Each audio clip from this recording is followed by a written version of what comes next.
Hello friends, आप देख रहे हैं आपका चैनल शेयर बाजार विद आयुष। और दोस्तों, इस वीडियो में हम बात करेंगे 4 कंपनीज़ के बारे में। उसमें से 3 कंपनीज़ के नतीजे आज ही निकल कर आए हैं, तो उनका एनालिसिस करेंगे। लेकिन शुरुआत किससे करने वाले हैं? एंजल वन से। तो दोस्तों, कल हमने एंजल वन के बारे में बात करी थी और आपको बताया था कि नंबर्स जो है वो काफ़ी सॉलिड आते हुए नजर आए। और मैंने आपको यही कहा था कि कोई बड़ी बात नहीं है कि कल आपको एक बड़ी तेज़ी देखने को मिलेगी। और एग्जैक्टली देखिए, आज करीबन 17-18% स्टॉक जो है वो हमको चलता हुआ दिख गया। नंबर्स के दम पर देखिए कंपनी में तेज़ी देखने को मिली है। अब अगर आप नोटिस करेंगे तो पिछला 6 महीना किस तरीके का रहा है। पिछले 6 महीने में दोस्तों खराब नंबर्स के कारण स्टॉक में एक बड़ी गिरावट देखने को मिली। और अब देखिए, अच्छे नंबर्स के कारण शेयर जो है वो फिर से आपको रिवर्स होता हुआ नजर आ रहा है। इसलिए पिछले 1 महीने में stock is now almost up 25%। तो पिछले 5 दिनों में 21-22% शेयर चल चुका है। तो आज तो आप देख सकते हैं ऑलमोस्ट 18% शेयर चला। सबसे बड़ी बात क्या है, क्रूशल 3,209 रुपये के लेवल्स जो है वो स्टॉक ने यहाँ पर टच किए। 3,000 के ऊपर स्टॉक निकलता हुआ नजर आया, क्लोजिंग आती हुई नजर आई। 3258 का याद रखिएगा दोस्तों, आज का हाई था। स्टॉक का 52 हफ्तों का हाई 3896 का है। तो नो डाउट स्टॉक अभी भी वहाँ से दूर ही है। बट अगेन, जो नंबर्स निकल कर आए कंपनी के कल, उस पर जो व्यू भी निकल कर आया, राइट। यहाँ पर अगर आप देखेंगे एमओएफएसएल का आज व्यू निकल कर आया, उन्होंने साफ साफ यहाँ पर अभी भी जो रेटिंग है वो बाई की रेटिंग दी है। और कंपनी का क्या कहना है एमओएफएसएल का, वो आपको बताता हूँ।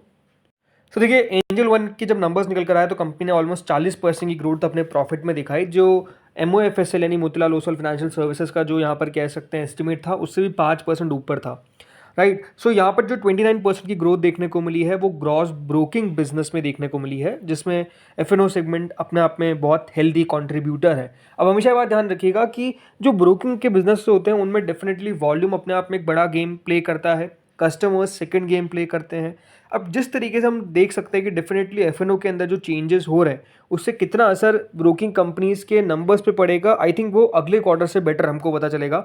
बट ओवरऑल अभी भी अगर आप देखेंगे तो जो सेगमेंट है वहाँ पर लगातार कंपनी रेवेन्यू अच्छा क्रिएट करती हुई नज़र आ रही है। इसलिए दोस्तों, जो कंपनी का एवरेज क्लाइंट फंडिंग बुक है वो ऑलमोस्ट 3890 करोड़ पर स्टूड होता है, जो पिछली बार करीबन 1410 करोड़ था। इस पे दोस्तों एमओएफएसएल का कहना है कि जो कंपनी है उसने डिमॉन्स्ट्रेट किया है इसकी ability to protect profitability by taking corrective pricing actions to offset the impact of true to label charges regulations जो इन पे लगे थे, उससे भी कंपनी को बहुत असर नहीं पड़ा। उन्होंने कहा जो इम्पैक्ट है नए एफएनओ रेगुलेशंस का जो इंडेक्स ऑप्शंस पे है, right, where in the number of weekly expires will be restricted to 1 per exchange and lot size भी इंक्रीज होती हुई नजर आएगी, is expected to impact the volumes. ये साफ साफ का है। एंजल वन ने डिसाइड किया है कि जो इसकी प्राइसिंग एक्शन है, ताकि वो जो भी इम्पैक्ट होने वाला है पोस्ट इम्प्लीमेंटेशंस, लेकिन कंपनी ने ये कहा है कि कंपनी जो है वो लॉन्गर टर्म के अंदर, मतलब उनका कहना है कि जो कंपनी को लॉन्गर टर्म में अपने जो मार्जिन है वो 45 से 50% तक रख सकती है।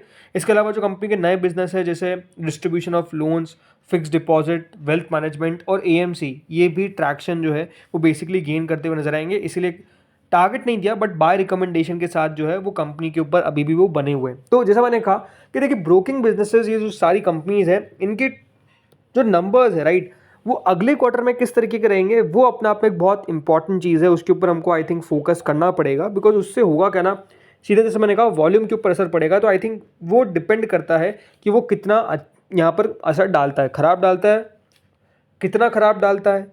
और अगर खराब नहीं होता है तो नो डाउट थोड़ा इंपैक्ट तो पड़ेगा। कितना इंपैक्ट पड़ता है, आई थिंक वो क्लैरिटी हमको अगले क्वार्टर से मिलती नजर आएगी। बट स्टिल, अगर आप मुझसे पूछेंगे, ये एक पोर्टफोलियो में रखने लायक कंपनी है, राइट, लंबे अवधि के लिए। क्योंकि जैसे मैंने बताया, ब्रोकिंग के अलावा आप देखिए कंपनी अलग अलग बिजनेसेस में अपने आप को और पेनिट्रेट करती हुई नजर आ रही है, जो अपने आप में एक अच्छी बात है। नेक्स्ट कंपनी पे दोस्तों आते हैं, और ये भी एक एसेट मैनेजमेंट कंपनी है, नाम है एचडीएफसी एसेट मैनेजमेंट। आज करीबन 1.74% शेयर चला है। और पिछले 1 साल में दोस्तों रिटर्न्स कंपनी ने ऑलमोस्ट 60% के दिए हैं। ओवरऑल मैक्स रिटर्न्स अगर आप देखेंगे तो कोई खास नहीं है, 160% की है। कंपनी 2018 में लिस्ट हुई थी। बट अगेन, एचडीएफसी एएमसी के भी जो नंबर्स निकल कर आए हैं, अगेन हर बार कंपनी अच्छे नंबर्स पेश करती है। और इस बार भी वो सिलसिला जो था वो बिल्कुल आपको चालू रहता हुआ नजर आया। 643 करोड़ से बढ़कर दोस्तों कंपनी का जो रेवेन्यू है वो ऑलमोस्ट 887 करोड़ आता है। 38% की ग्रोथ सालाना तौर पर कंपनी के रेवेन्यू में। जो कंपनी का पिछले क्वार्टर में रेवेन्यू था वो 775 करोड़ का था, तो यहाँ पर भी ग्रोथ देखने को मिली। नेट प्रॉफिट कंपनी का 438 करोड़ से बढ़कर सीधा 577 करोड़ हो जाता है, 32% के जंप। अब यहाँ पे आप कहेंगे कि क्यों की तो कंपनी का प्रॉफिट डिक्लाइन कर गया है। तो देखिए, इसके पीछे का एक रीज़न है। जो 604 करोड़ का कंपनी का मुनाफा घटकर 577 करोड़ रही है, उसके पीछे का रीज़न है, ये बात ध्यान रखिएगा कि कंपनी को जो टैक्स, राइट, जो टैक्स कंपनी को पे करना पड़ा वो इस बार थोड़ा सा ज़्यादा करना पड़ा। लेकिन जो टैक्स परसेंटेज है वो 33% इस बार लगा है। पिछली बार सेम क्वार्टर में कितना टैक्स लगा था? 26%। तो इस बार कितना लग गया 33%, और इससे प्रीवियस क्वार्टर में कितना था 20%। आप समझ सकते हैं कि जो टैक्स का परसेंटेज है वो इंक्रीज होता हुआ नजर आया। ऐसा नहीं कि दोस्तों कंपनी के मार्जिन्स में आपको कोई डिक्लाइन देखने को मिल रहा है कि कंपनी का Q on Q profit decline कर गया, नहीं। 77% था दोस्तों कंपनी का प्रॉफिट प्रीवियस क्वार्टर में, तो इस बार 79% कंपनी का मार्जिन है, 77% का ऑपरेटिंग प्रॉफिट मार्जिन है। तो क्यों कमी देखने को मिली, उसके पीछे का रीज़न आपको मैंने बताया कि वही डिक्लाइन देखने को मिला कंपनी के, मतलब डिक्लाइन क्यों देखने को मिला, बिकॉज कंपनी के जो टैक्सेस है वो थोड़े से आपको ज़्यादा आते हुए नजर आए। 33% के आसपास कंपनी टैक्स भरा है। हमेशा दोस्तों इस क्वार्टर में जो टैक्स होता है वो डेफिनेटली थोड़ा सा ज़्यादा रहता है, तो इस बार 33% रह गया, जिसके कारण दोस्तों जो कंपनी का मुनाफा है वो घट गया। बट अगेन जैसे मैंने कहा, एक strong set of numbers HDFC AMC ने यहाँ पर पेश करे हैं, और मेरे हिसाब से ये भी अच्छी कंपनी है। हाँ, ये बात सही है कि दोस्तों कंपनी ऑलमोस्ट 1 लाख करोड़ की मार्केट कैप जो है वो टच करने वाली ऐसा लगता है, क्योंकि 97,000 करोड़ की मार्केट कैप ऑलरेडी हो चुकी है। 50 की पी पे आपको ही मिलता हुआ दिख रहा है। बट अगेन एक ऐसा बिजनेस है जहाँ पर देखिए ग्रोथ लगातार देखने को कंपनी को मिल रही है, प्लस हाई मार्जिन वाला बिजनेस है, तो मार्केट डेफिनेटली वैल्यू करता है।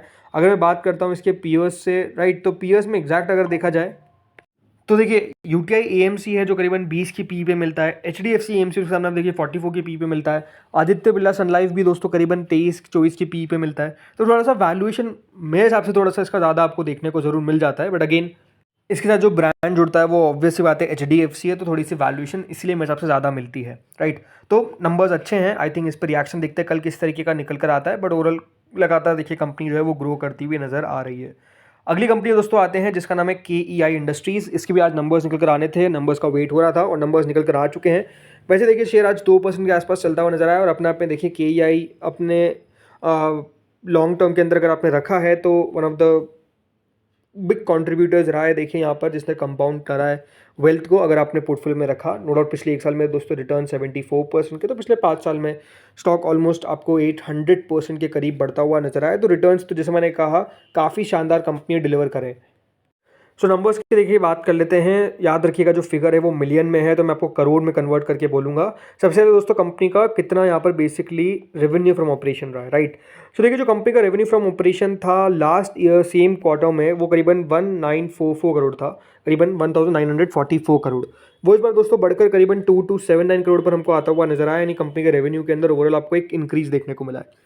इसे प्रीवियस क्वार्टर में जो कंपनी का रेवेन्यू था वो करीबन 2060 करोड़ था, तो यहाँ पर भी आप देख सकते हैं कि क्यू ऑन क्यू तौर पर भी यहाँ पर भी कंपनी का रेवेन्यू डेफिनेटली इंक्रीज होता हुआ नजर आया, वहाँ पर कोई डिक्लाइन नहीं है। देन आते हैं प्रॉफिटेबिलिटी पे, कितना कंपनी का दोस्तों मुनाफा देखने को मिला है, प्रॉफिट फॉर द पीरियड या फिर नेट प्रॉफिट कितना है कंपनी का। तो देखिए प्रॉफिट जो था वो कंपनी का लास्ट ईयर सेम क्वार्टर में करीबन 140 करोड़ के आसपास था, वो अब दोस्तों बढ़कर 154 करोड़ का हो चुका है। और इससे प्रीवियस क्वार्टर में जो कंपनी का प्रॉफिट था वो 150 करोड़ का था, जो बढ़कर 154 करोड़ है। तो प्रॉफिट के अंदर ऐसा नहीं कि बहुत बड़ा कोई आपको इंक्रीज देखने को मिला है, बट स्टिल प्रॉफिटेबिलिटी भी कंपनी की लगातार आपको बढ़ती जा रही है। ऐसा नहीं कि कंपनी का मुनाफा कम हो रहा है। इसके अलावा जो कंपनी का EPS जिसको हम बोलते हैं एंडिंग पर शेयर, वो 15.54 था, अब 17.16 हो चुका है। इससे प्रीवियस क्वार्टर में 16.65 का EPS था, तो यहाँ पर भी आपको बढ़ता हुआ ही नजर आया, ऑब्वियसली बात है।